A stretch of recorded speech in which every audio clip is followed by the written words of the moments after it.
Hello students, welcome to Bright Academy channel. நான் உங்கள் Prakash. So இன்றைக்கி நம்ம பார்த்துட்டு இருக்கிறது என்ன அப்படின்னா, இந்த வீடியோவில் நிபார் புயல் தமிழகத்தை எந்த மாதிரியாக மாற்ற போகுது அப்படிங்கிற விஷயங்கள் யாருக்கும் தெரியல. எல்லாருமே அதை எதிர்நோக்கி காத்துட்ருக்கோம். ஸோ இன்றைக்கி மத்தியானத்துலேருந்து அந்த புயலோட வீரியம் ஜாஸ்தி ஆகிறதுக்கான வாய்ப்புகள் இருக்கா, அது கரையை கடக்கிறதுக்கு முன்னாடி தமிழ்நாட்டுக்குள்ளே நிறைய மாவட்டங்கள்கிட்ட வரப்போகுது அப்படிங்கிறனால முன்னெச்சரிக்கை நடவடிக்கை தமிழ்நாடு அரசாங்கம் பயங்கரமாக எடுத்துகிட்டு இருக்காங்க. இதில் ஒரு முன்னெச்சரிக்கை நடவடிக்கையாக புதுச்சேரி மற்றும் காரைக்காலில் பார்த்திங்க அப்படின்னா அங்கே ஸ்கூல்ஸ் எல்லாம் திறந்துருந்ததாங்க. அந்த ஸ்கூலையும் என்ன பண்ணிட்டாங்க, இப்போதைக்கு வேண்டாம் அப்படின்னு சொல்லிட்டாங்க.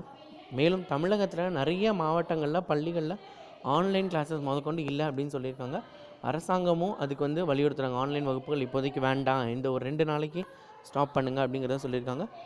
குறிப்பாக புதுச்சேரி மற்றும் காரைக்காலில் மறு உத்தரவு நாங்கள் எப்போ சொல்கிறோமோ அது வரைக்கும் நீங்கள் ஆன்லைன் வகுப்புகளாக இருக்கட்டும், இல்லை பிள்ளைகளை பள்ளிக்கு வர சொல்வது அவசியம் இல்லை, அது மறு உத்தரவு வர வரைக்கும் நீங்கள் ஸ்கூல் திருப்பி திறக்க வேண்டாம் அப்படிங்கிற ஒரு விஷயத்த சொல்லியிருக்காங்க. ஸோ இது தமிழகத்துக்கும் ஒரு சில இடத்துல பொருந்தது. எனக்கு தெரிஞ்ச வரைக்கும் நிறைய மாவட்டங்களில் பள்ளிகளில் என்ன அப்படின்னா அறிவிச்சிட்டாங்க, இந்த மாதிரி நீங்கள் ஸ்கூல்ஸ்க்கு ஆன்லைன் கிளாஸ் முதற்கொண்டு அட்டன் பண்ண வேண்டாம் அப்படின்னு சொல்லியிருந்திருக்காங்க. நிறைய ஆடியோ மெசேஜஸும் ஸ்டூடெண்ட்ஸ் எனக்கு அனுப்பியிருந்தாங்க.